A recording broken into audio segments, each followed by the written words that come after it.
Баршаңызға сәлем. Біздің каналымызға қош келдіңіздер. Видеоларымызды жоғалтып алмас үшін каналға тіркеліп, колокольчикті басуды ұмытпаңыздар. Бүгін біз сіздерге өте керемет, ауыздай еритін, дәмі сондай нәзік болып шығатын нағыз қазақша чизкейктің рецептісімен бөлісетін боламыз. Видеоны соңына дейін қарап, бізбен бірге болыңыздар.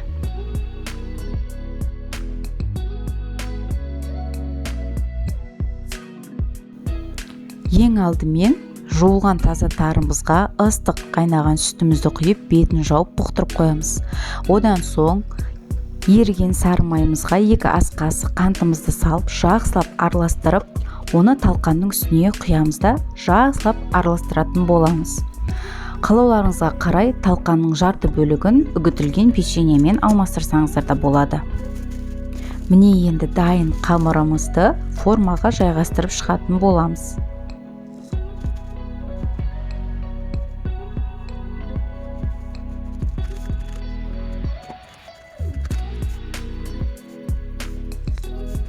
Осылай астын жасап алдық.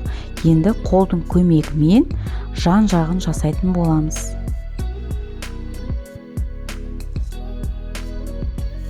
Міне біздің қамырымыз дайын. Енді салмасын жасайтын боламыз. Салмасына осындай жылы, жұмсақ крем-чизді пайдаланамыз. Крем-чизімізді осылай ыдысымызға салып аламыз. Менде шамалы қаттылау болды, сондықтан мен қасықтың көмегімен кішкене жұмсартып алдым. Оның үстіне қантымызды саламыз және жақсылап араластыратын боламыз.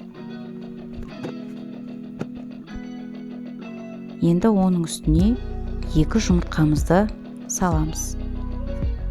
Ешқандай миксердің пайдаланудың еш қажеті жоқ.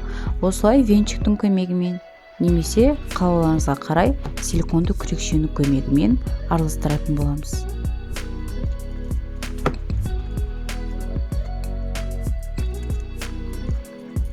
Жақсылап араластыру керек, осылай біркелкі масса шығу керек. Енді дайын массамызға біз 30%-дан жоғары кілегейді пайдаланатын боламыз. Оны да құйып, жақсылап араластырып аламыз.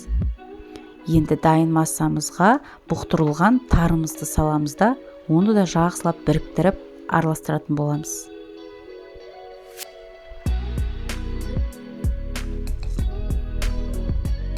Осындай қою масса шығу керек. Міне соңында осылай силиконды күрекшемен бір рет араластырып шықтым, барлығы толықтай араласу үшін. Енді салмамыз дайын, оны формамызға салатын боламыз.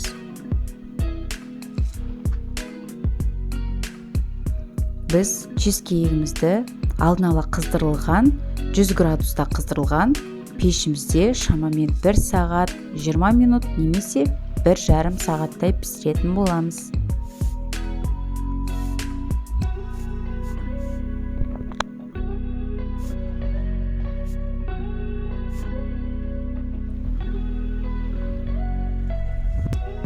Міне құрметті көрермендер, көріп тұрғандарыңыздай чизкейгіміз пісіп шықты.